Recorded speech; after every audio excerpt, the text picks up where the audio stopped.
ইসলাম আশিকানে হুজুর নূর সাল্লাল্লাহু আলাইহি ওয়াসাল্লাম আশিকানে ওলি ইকরাম আশিকানে আহলে তরিকত উপস্থিত সম্মানিত এলাকাবাসী আশিকানে গৌসুল আজম ভান্ডারীগণ আসসালামু আলাইকুম ওয়া রাহমাতুল্লাহি ওয়া বারাকাতুহু। আমি আল্লাহ রাব্বুল আলামিনের দরবারে জানাই লক্ষ কোটি শুকরিয়া। তিনি কারি মাহবুব ওলি খোদা নূর খোদা আলে রাসূল আলে বায়াত হুজুর গৌসুল আজম সৈয়দ আহমদুল্লাহ ভান্ডারী কিবলা ওলি খোদা নূর খোদা আলে রাসূল আলে বাইত হুজুর গৌসুল আজম সৈয়দ গোলামুর রহমান ভান্ডারী ও ভান্ডারী কিবলা ওলি খোদা নূর খোদা আলে রাসূল আলে বাইত হুজুর গৌসুল জামান আল্লাহ মাওলানা সৈয়দ শফিউল বশর আল হাসানী আহমদ ভান্ডারী কিবলার তরিকা মাইজ ভান্ডারীর সামনে আয়োজিত এই পবিত্র খুশরো শরীফ, এই পবিত্র জন্মদিন, ওনাদের এই রক্ত মুবারক, ওনাদের এই আল, ওনাদের এই বংশধর গৌসুল আজম মোহাম্মদ কিবলার পৌত্র গৌসুল জামান শরীফের বড় শাহজাদা আল্লাহ মাওলানা সৈয়দ হাবিবুল বশর আল হাসানী আহমদ ভান্ডারী কিবলার পবিত্র ৭৪তম খুশরো শরীফ উপলক্ষে আজকে আমরা এই আল্লাহ রাব্বুল আলামিন আমাদের তৌফিক দিয়েছেন জুমুল গৌসুল আজমের দরবারে ওনাদের শাহী ময়দানে উপস্থিত থেকে আজকের এই মাহফিলে আমাদের শরীক হওয়ার জন্য আমরা সবাই বলি আলহামদুলিল্লাহ। আল্লাহর তরফ থেকে খাস দিনগুলো আসে, আল্লাহর তরফ থেকে আল্লাহ আমাদের বলেছেন যে খাস দিনগুলো কিভাবে আমাদের উদযাপন করতে হবে। আমাদের গাউসিয়া মাইজ ভান্ডারী আরবিয়া কমিটির কিছু কিতাব প্রকাশনা আছে, আমাদের দালালুল বায়াত ওয়া তাসাউফ, যেখানে আমরা বায়াত মুরিদ পীর মুর্শিদ নিয়ে আমরা অনেক কথা বলেছি এবং উরুস খুশরো পালন করার যে রীতি রেওয়াজ আছে, কোরআন সুন্নাহর আলোকে যে হুকুম আল্লাহ তাআলা করেছে সেইটা নিয়েও আমাদের একটা প্রকাশনা আছে, আপনারা সেটা নিবেন।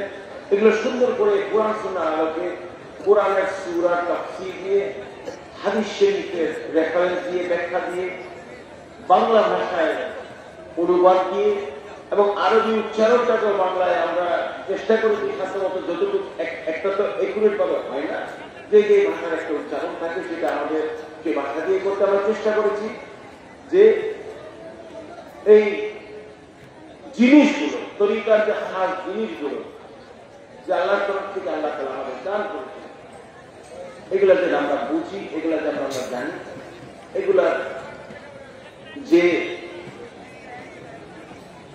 ভাবে আল্লাহ তাআলা আমাদের দান করেছে সেগুলো যেন আমরা সেই নিয়মে উদযাপন করতে পারি। ওয়াসাল্লামু আলাইহিম ওয়া ইয়াউমা ইউলিদু ওয়া ইয়াউমা ইয়ামুতু ওয়া ইয়াউমা ইউবআসু হাইয়্যা। এটা আপনারা জানেন, এটা পুরো আমি মাওলানা সাহেবের নিয়ে একটু কত ধর্মতবাস করছি, এগুলো করছি বাংলাদেশ ঘুরে ঘুরে অনেক প্রশ্ন উত্তর, কিন্তু বাংলাদেশে সারা বাংলাদেশে আমার দালালি সাহেব এখন একটু বয়স বাড়তে দেখে খবর কম করে। আগে বাবাজানের সাথে প্রায় ২ দশক তিনি প্রোগ্রাম করেছে, আমার সাথে প্রায় ৭-৮-৯ বছর তিনি প্রোগ্রাম করেছে। আমাদের মাইজবান্ডার দরবার শরীফের যে গাউসিয়া জাহারিয়া কমিটি, আমাদের ওলামা কমিটি আছে, সেখানেও তিনি সদস্য। এখানে আলো আলেম সাহেব আছে, এখানে যারা আমার সাথে বিভিন্ন জায়গায় প্রোগ্রাম করছে, তারা দরবার পরিচালনায় আছে, বর্তমান প্রোগ্রাম করছে, আমাদের সবাইকে নিয়ে এই জিনিসগুলোকে দেখে। এগুলো আমাদের কিতাব জানতে হবে, বুঝতে হবে, আমাদের কোরআন সুন্নাহর সত্যগুলো মানুষের কাছে তুলে ধরতে হবে। এই যে আজকে আপনারা সুন্দরভাবে হাজার হাজার লক্ষ লক্ষ মানুষ আছে, কিন্তু রাস্তাঘাটে সবাই চলাচল করতে, এটা হলো আল্লাহ রাসূলের নিয়ম। আমার ধর্মের কারণে, আমার কর্মের কারণে যাতে সমাজের কোনো ক্ষতি না, সমাজের কোনো কষ্ট না হয়। অনেকে আছে বাহাদুরি দেখায়, রাস্তা ব্লক করে দে, এই করে দে, সেই করে দে, মিছিল এই সেই করে, কোনো সমস্যা নেই। আল্লাহ রাসূলের নাম তো উচ্চ স্বরেই দেখবো, এক হয়ে দেখবো, কিন্তু সেটা সত্ত্বেও যেন কেউ আমাদের না বলে যে আমরা ধর্ম নিয়ে অতি উৎসাহী করে একটা ইমার্জেন্সি গাড়ি দিতে পারে, একটা অ্যাম্বুলেন্স যেতে পারে, একটা মানুষের ঘর বাড়ি থাকতে পারে, তাকে সেটা দেখবে যে এটা আমাদের শরীরমান নিয়ম দিয়ে দিয়েছে। অবশ্যই ধর্ম নিয়ে উৎসাহিত হবে, ধর্ম তোমরা পালন করবে, কিন্তু এই ধর্মের কারণে আবার অতি উৎসাহিত কাজ করে একটা নেগেটিভ, একটা কোনো খারাপ মন্তব্য যেন তোমার না করতে পারে, তোমার তরিকা সম্পর্কে না করতে পারে, সবসময় এলাকাবাসী এবং এলাকার সবসময় চলাচল যে রাস্তাগুলো আছে এগুলো বন্ধ করবে। মাঠঘাট বন্ধ করে, এই মসজিদ মাদ্রাসা বন্ধ করে আপনি একটা বাহাদুরি বাবা দেখাচ্ছেন, এটা কিঞ্চিতের জন্য মনে হচ্ছে আমি অনেক বড়, কিন্তু এগুলো আসলে আমার আল্লাহ রসুলের সুন্নাহর মধ্যে পড়ে। ওনার দুয়ার সবসময় খোলা ছিল।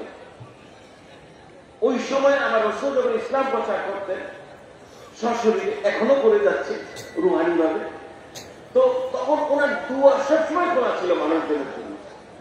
সাহাবীদের কাছে তিনি উন্মুক্ত ছিলেন, কাউকে বলেন না যে তুমি এখানে আসতে পারবে না, এটা করতে পারবে সেটা করতে পারবে না।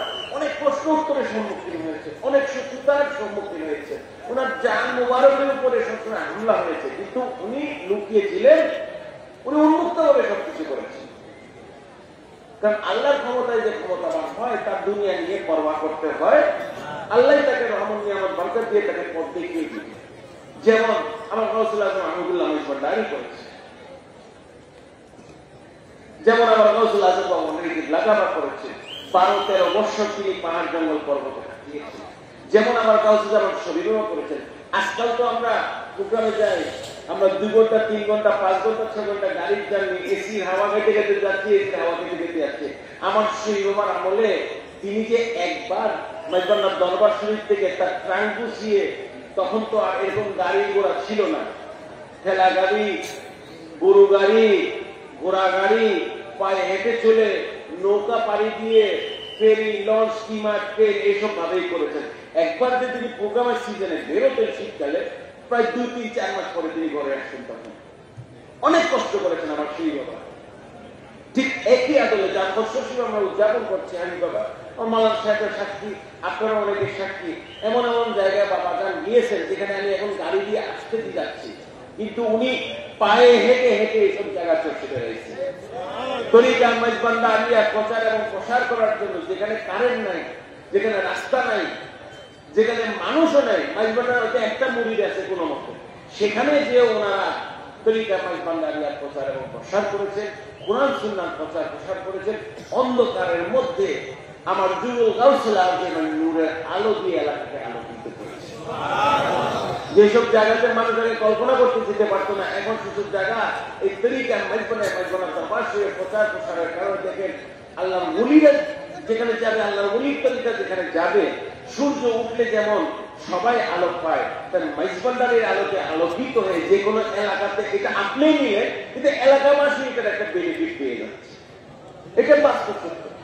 মেজবান্ডার এলাকার আশেপাশের এলাকাবাসীরাও এই বেনিফিটটা তারা পাচ্ছে, কারণ সুহবত আছে এই জায়গার মধ্যে, আল্লাহর ওলিরা আছে এই জায়গার মধ্যে। আপনি কিছু না করলেও আমার হযরতের মারফতে, আমার বাবাজান কিবলার মাধ্যমে, আমার সেই বাবার মাধ্যমে কিছু রহমত অটোমেটিক মানুষ পেয়ে যাচ্ছে। মদিনাবাসী আমার রাসূলের পাশে রোজা মুবারক সেখানে হওয়ার কারণে কিছু করুক আর না করুক, কিছু হেফাজত আল্লাহর তরফ থেকে তাদের কিসমতে অটো লেখা হয়ে যাচ্ছে, কিছু রহমত নিয়ামত বরকত তাদের অটো লেখা হয়ে যাচ্ছে। মক্কাবাসীরা যারা আছে তারা কিছু করুক আর না করুক, কিছু রহমতের ভাগিদার তারা অটোমেটিক হয়ে যাচ্ছে, কারণ আমার রাসূল সেখানে করেছে। এরকম ভাবে যেই জায়গায় আল্লাহর নবী বলি পয়গম্বররা দিয়েছেন, আল্লাহর বলি আল্লাহরা দিয়েছেন, তাদের কারণে এবং তাদের অবস্থানের কারণে কিন্তু একটা এলাকা অটোমেটিক আলোকিত হয়ে, এবং আমরা যারা বুঝতে পারি, জানতে পারি, সেটা আমরা ইমানদারের মধ্যে পরিণত হয়ে, আর যারা সেটা পাই না তারা ওই যে চোখ থাকিতে অন্ধ, সে অবস্থা হয়ে যাবে। এত কিছু আমার কাছে এসেও আমার রংপুর থেকে একটা মানুষ আসছে, বিদেশ থেকে একটা মানুষ আসছে, আমার গাউসুল আজম আহমদুল্লাহ মজবুরদারি জিয়ারতের জন্য, ওয়ান্ডারি গাউসুল আজম ওয়ান্ডারি রওজা জিয়ারতের জন্য, গাউসুল শিরোমা রওজা জিয়ারতের জন্য, কিন্তু আমরা আশেপাশে থেকেও সেটার রহমত নিতে পারছি। এটা আমাদের অভাব, এটা আমাদের ভাগ্যের অভাব। যেমন আমার নবী বছর হায়াতে তৈবা থাকার সময় অনেকে আমার রসুলের বিরোধিতা করেছেন, কিন্তু তাদের খুব সূক্ষ্ম মোক্ষম সুযোগ ছিল। আমার রসুলকে দেখো, কলমা করো, ওনার নূরানি চেহারার দিকে তাকিয়ে আল্লাহর প্রতি ঈমান এনে গেল, বাস আপনি জান্নাতে হয়ে গেলেন। দেখেন যে আমার রসুলের সঙ্গ লাভ করছে এবং সে যে রসুলের প্রতি ঈমান রাখছিল তাকে তো সাহাবী বলা হয়, তাই না? এবং তাকে সাহাবী বলা হয়, সবাইকে বলতে পারবেন না, কিন্তু উস্তাদি যারা করেছে, যারা শত্রুতানি করেছে, যারা ঈমান আনা হয়েছে, তাদেরকে বলা হয়। সাহাবী হলো একটা সম্মানের। আপনি শিক্ষিত মানে আপনি আলেম নয়, শিক্ষার সাথে যখন ঈমান যোগ হয়ে যাবে তখন সে আলেম হয়ে যাবে, মানে আপনি শুধু শিক্ষিতই থেকে যাবে। আবার যে ঈমান আছে সে হয়তো অনেক কিছু অর্জন করতে পারবে, কিন্তু পরিপূর্ণ শিক্ষা ছাড়া সে নিজেকে আলেম দাবি করতে পারবে। এবং মেজবান্ডার তরিকা এবং আপনি মারফতের জগতে দেখেন, সেটার পরিপূর্ণতা তখনই ঘটে যখন শরীয়ত এবং মারফত এখন। হ্যাঁ, মারফতের জন্য আপনি অনেক দূর পার হয়ে যেতেই পারেন, কিন্তু শরীয়তের প্রয়োজন আপনার হবে। কারণ আপনার গোসল মেজবান্ডারিও না, আপনার নবী পাক সাল্লাল্লাহু আলাইহি ওয়াসাল্লামও না, আমরা সাধারণ মানুষ। শরীয়ত ছাড়া কিছু লেখাপড়া ছাড়া, কোরআন সুন্নাহ ছাড়া আমরা জীবনে আগাতে পারবো। যেজন্য আল্লাহ তাআলা আমাদেরকে আলেম ওলামা, আফতারি মাসায়েখ, এদেরকে আল্লাহ তাআলা অনেক সম্মান দান করেছে কোরআন। কিন্তু এই শিক্ষার সাথে কিন্তু ঈমানকে আমার মজবুত করতে হবে। আমার আল্লাহ রাসূলের প্রতি ঈমান থাকতে হবে, ভালোবাসা থাকতে হবে, সাহাবীদের প্রতি, আহলে বায়াত, আল্লাহর ওলিদের প্রতি আমার সম্মান থাকতে হবে। তখনই একটা জায়গা পরিপূর্ণ। এই যে দেখেন, আমাদের তরিকত জগতে কিন্তু অনেক ইবাদত, অনেক আনন্দ, অনেক কিছু আছে, যেটা তরিকতের বাইরে মানুষ, এইগুলো আরো খাস জিনিস, তাদের জন্য সেগুলো খোলাসা হয়, তো তাদের বাক্য খারাপ। আর আমাদের এখানে তো কোনো যুদ্ধ জবরদস্তি নাই, তাই না? আপনাদের গাঁওকে সবাই এসেছি স্বেচ্ছায়। আমরা একটা সুযোগ পেয়েছি আমার হযরত কিবলা কাবার রওজায় যাওয়ার জন্য, আমি সুযোগ পেয়েছি আমার ওয়ান্ডার কিবলা কাবার রওজায় যাওয়ার জন্য, আমি সুযোগ পেয়েছি আমার কাছে তোমার সেই বাবার রওজায় যাওয়ার। এই সুযোগটাকে হাতছাড়া করে বোকা মানুষ, তাই না? এবং এদের যারা বিরোধিতা করে তারা সময় এটা সাক্ষী, আল্লাহর তরফ থেকে লানত পেয়ে তারা তাদের জায়গা থেকে তারা নিষ্ক্রিয় হয়ে যাবে। আমার হযরত কিবলা কাবা, আমার ওয়ান্ডার কিবলা কাবা, ওনাদের সম্মান শওকত, ওনাদের খলিফাদের সম্মান শওকত, ওনাদের আল্লাহদের পাকের সম্মান শওকত আল্লাহ তাআলা এত চ্যালেঞ্জের মুখে আল্লাহ তাআলা সেটা নিজে হেফাজত করে যাচ্ছে। কিন্তু ওনাদের বিরোধিতা যারা করেছে তাদের আজকে সমাজে কেউ মনেও রাখে, তারা নিশ্চিন্ন হয়ে গেছে, তাই না? এটা কি আজকের জমানা থেকে? এই জিনিসটা মনে রাখবেন, হক পথে চলবেন, সৎ পথে চলবেন, কুরআন সুন্নাহর আলোকে। মাইজবান্ডার দরবার শরীফগুলো পৃথিবীর অন্যতম শ্রেষ্ঠ দরবার, পৃথিবীর অন্যতম শ্রেষ্ঠ আমার এবং বাংলাদেশে আপনি হয়তো খুব কাছে ইতিহাসে কিছু উল্টাপাল্টা পেতে পারেন, কিন্তু আমাদের যে সুন্নিয়তের যে একটা ইতিহাস আছে বাংলাদেশে এবং এই বাংলা ভূমিতে, তখন বাংলাদেশ স্বাধীন, এই জমি বলতে পারি আমি, তখন বাংলাদেশ হওয়ার আগে এই জমিনে মাইজবান্ডার আগে হয়ে গেছে। এটা বাস্তব। বাংলাদেশের পরিচয় পেয়েছে আমরা 55 বছর আগে, তাই না? 54 বছর আগে মাইজবান্ডারের তরিকা, মাইজবান্ডার দরবার শরীফ শত শত বছর পুরান, তাই না? দেশ পাল্টে যায়, নাম পাল্টে যায়, এক স্বাধীন হয়, বাজার হয়, সে হয় সেই মাইজবান্ডার, এই মাইজবান্ডার সেই মাইজবান্ডার রয়ে গেল। মাইজবান্ডার আর পাল্টাবে, এইটাই হলো বাস্তব সত্য। হকারি 2 মাসের আগে বলে ওরা যখন যে জায়গায় যাবেন তাদের কোনো কিছু পাল্টাতে হয়, কারণ তারা আল্লাহর তরফ থেকে ওহী নিয়ে, ওহী নিয়ে আমার নবী এসেছেন, সেই ওহী তাই তারা প্রকাশ এবং প্রচার করেছেন। এখানে অনেক মানুষের শত শত হাজার হাজার পরিবার আছে, আমার তাদেরকে আল্লাহ তাআলা একরকমই হেফাজত করে দিচ্ছে। তাই আমাদের সবাই ঐক্য থাকতে হবে, সবাই সৎপথে থাকতে হবে, আমরা সবাই যেন একে অপরকে সাহায্য করি। এবং মনে রাখবেন, যারা আমাদের বিরোধিতা করবে তাদেরকে আমরা কুরআন সুন্নাহর আলোকে সঠিকভাবে বুঝান, মারামারি করবেন। উগ্রতা সমাজের জন্য একটা অভিশাপ, মৌলবাদী সমাজের জন্য একটা অভিশাপ। যারা আল্লাহর নাম বেঁচে গিয়ে খায়, এইসব ধরনের নামদারি মুসলমান সমাজের জন্য একটা অভিশাপ। আল্লাহর ইসলাম, আল্লাহ রাব্বুল আলামিন, আল্লাহর নবী, আল্লাহর নবীর সুন্নাহ, এগুলো দেখা কেনার জিনিস নয়। এগুলো হলো গভীর রহস্যের জায়গা, যেটা পড়তে পড়তে পড়তে পড়তে পড়তে পড়তে আপনার মন আর দিয়ে এত নরম হয়ে যাবে, আপনার মধ্যে আর কোনো উগ্রতা থাকবে। আল্লাহর ওলিদের মতো কোনো উগ্রতা দেখেছে? রুমির মধ্যে কোন উগ্রতা দেখেছেন? পীরের মধ্যে কোন উগ্রতা দেখেছেন? খাজা বাবার মধ্যে কোন উগ্রতা দেখেছেন? আমার এইখানে যুবল গাউসুল আজমের মধ্যে কোন উগ্রতা দেখেছেন? নাই। আল্লাহ কালামুল্লাহ শরীফ তারা নিজেদের মধ্যে প্রতিষ্ঠিত করে এমন ভাবে তারা সেটাকে প্রচার প্রসার করেছে, সেখানে উগ্রতা কেন, মোম কেন, লোহাও বলে যাবে সেখানে। কারণ আল্লাহর রহমত যেখানে থাকবে, আল্লাহর ওহী যেখানে থাকবে, সেখানে কোন ধরনের শয়তানি কোনো কিছু থাকতে পারে না। আজকে আমার আর কথা বলার সময় না।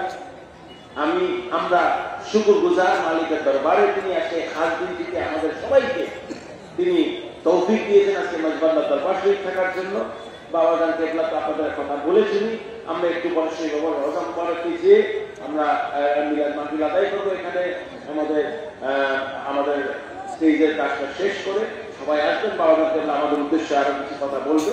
এছাড়া সবাই এক হয়ে থাকেন। দেখেন ওনাদের আল্লাহর ওলিদের জীবনীটা যদি দেখেন, তারা নিজেকে কিছু মনে করেন, বলছে আমি কিছুই না। তারা তাদের পীরের সম্মান করে গেছে, তারা আল্লাহ রসুলের করে গেছে, কোরআন সুন্নাহর কথা। আমি না ঠিক কোন একজন কেউ বলতে পারে না আমি সবকিছু, কেউ বলে নাই। আপনি মাওলানা রুমি, যাকে ইসলামের ইতিহাসের অন্যতম লেখক, অন্যতম মানে আপনার মানুষ যখন প্রথম মুসলমান হয় না, মাওলানা রুমি, ইমাম গাজ্জালি, এগুলো কয়েকটা কিতাব দেখবেন সবাই হাতে ধরা। কারণ এগুলো পড়ে মানুষ মহব্বত পাচ্ছে, আল্লাহ প্রেম পাচ্ছে, ভালোবাসা পাচ্ছে। আমার পীর ওনাদের দেওয়া জিনিস এগুলো সবার মধ্যে হাতে আছে, বুঝছেন? ইমাম মাতুরিদি এগুলো অনেক আছে। এখন বলতে গেলে তো এখন 1 ঘন্টা 2 ঘন্টার মধ্যে সেটা আমি বলতে চাচ্ছি না, কিন্তু বলতে চাচ্ছি যে তারা কিন্তু নিজেদের কথা বলে না। রুমিকে আল্লাহ তাআলা এত কিছু দান করেছে, তৎকালীন সময় সে শ্রেষ্ঠ আলেম ছিল, পৃথিবীর মোস্ট নলেজেবল, সবচেয়ে জ্ঞানী ছিল। কিন্তু সে আল্লাহ যে রূপ দেখেছে শামসের মাধ্যমে, আল্লাহর যে রহমত নিয়ামত বরকত দেখেছে শামসের মাধ্যমে, সে আল্লাহর প্রেমে, মুর্শিদের প্রেম তো আল্লাহর প্রেম। আমি আমার হযরতকে ভালোবাসা মানে আল্লাহকে ভালোবাসি, আমি আমার মৌলবীকে ভালোবাসা মানে আল্লাহকে ভালোবাসি। কারণ তারা হলেন আউলিয়া আল্লাহ, আল্লাহর বন্ধু তারা। আমার ভালোবাসাই তো আল্লাহর ভালোবাসা, ওলিদের ভালোবাসা তো আল্লাহর ভালোবাসা, নবী ভালোবাসা তো আল্লাহর ভালোবাসা, কোরআনকে ভালোবাসা আল্লাহর ভালোবাসা, নবীর সুন্নাহকে ভালোবাসা আল্লাহর ভালোবাসা। সবকিছু তো আমার সকল কিছুর মধ্যে তো এসে লাগিয়ে আছে, তাই না? আজকে আপনারা একটা ভালোবাসছেন, দরবারে আসছেন, এটা তো আল্লাহর ভালোবাসা, সবকিছু আল্লাহ। এই যখন আল্লাহ ঢুকে যাবে আপনার সবকিছুর মধ্যে, তখন আমি তো আর কিছু থাকবে। আপনার মসলম শরীফ পড়ে দেবে, আমি বেগুজারে তুলছি এটা আপনার মানে আপনার 1 ঘন্টা পরে চোখের পানি না পড়লে এমন কোন মানুষ নেই। যার মন লোহা সেটাও বলে যাবে। এইভাবে আল্লাহ ভালোবাসায় তিনি সিক্ত হয়েছিলেন, কিন্তু সেটা কায়েম করার জন্য একজন কামেল মুর্শিদের প্রয়োজন হয়েছে। বই পুস্তক, হেডমাস্টার, কিতাবাতা ওনাকে সেই জায়গায় নিতে পারে, সবকিছু ওনাকে আলেম করে দিয়েছে, পৃথিবীর শ্রেষ্ঠ আলেম করেছেন, কিন্তু ওনাকে ওলি আল্লাহ বানিয়ে দিয়েছেন তার মুর্শিদের প্রেম, তার মুর্শিদের দয়া। তাই দুইটার সংমিশ্রণ পর্যন্ত দরকার। এমন কোন পৃথিবীর শ্রেষ্ঠ শ্রেষ্ঠ আলেম দেখেন, খুঁজে দেখেন, ইতিহাস দেখেন, এই জায়গায় সবার একজন কামেল মুর্শিদ আছে। তাই এইভাবে আমরা যাব প্রেম ভালোবাসার জগৎ, আল্লাহর জিকিরের জগৎ, আমাদের রাসূলের দুরূদ সালাতের জগৎ, এটাই মাধ্যম। এইভাবে দেখবেন যে আস্তে আস্তে আস্তে আস্তে আস্তে আস্তে কে আছে কে নাই, কিন্তু সব আর 500 বছর পরে আপনি থাকবেন, আমি থাকবো। আল্লাহ যদি দুনিয়ার জমিনে কিয়ামত না দেন, এই যে 2 ওয়াজা দেখতেছেন, আমার গৌসুল আজম আহমদুল্লাহ গৌসুল আজম মহানবী কিবলা কাবা 500 কেন 5000 বছর পরে যদি আল্লাহ কিয়ামত না দেয়, এইখানে এসে মানুষ এই 2 হাস্তির রোজায় জিয়ারত করতেই,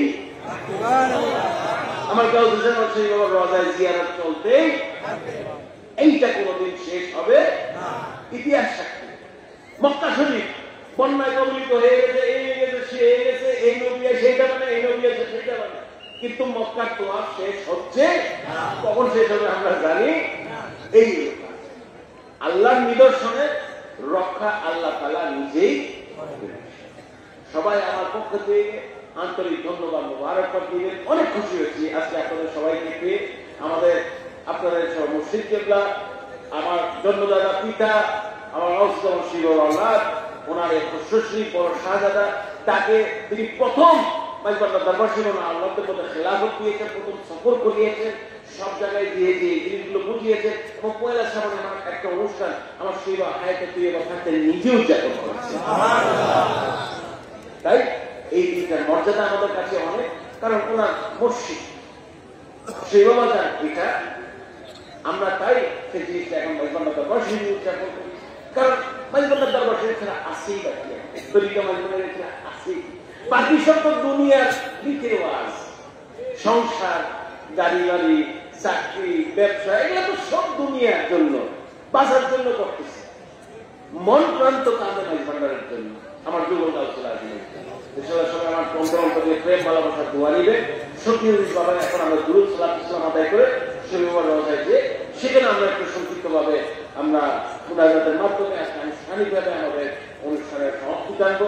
আপনারা যেখানে যেখানে যে কাফেলায় আছেন আপনারা সবাই তবরক দিবেন এবং নিজেদের সুবিধা মতো ইনশাল্লাহ আপনারা যখন খুশি আপনারা এড়ে যাবেন। ইনশাল্লাহ আল্লাহ পাক সবাইকে হায়াত দ্বারা দিবে। আমার গৌসুল আজম মাইজবান্ডারের কমিউনিটি এলাকা বা 2980 14 অক্টোবর যে অনুষ্ঠানটা আমাদের আগামী বড় অনুষ্ঠান, সেই দিন যেন আল্লাহ পাক সবাইকে হাত দ্বারা দিয়ে তৌফিক দিয়ে লাহি দিয়ে আমাদের শাহী ময়দানে আবার হাজির করে মা বিলে মিলাদ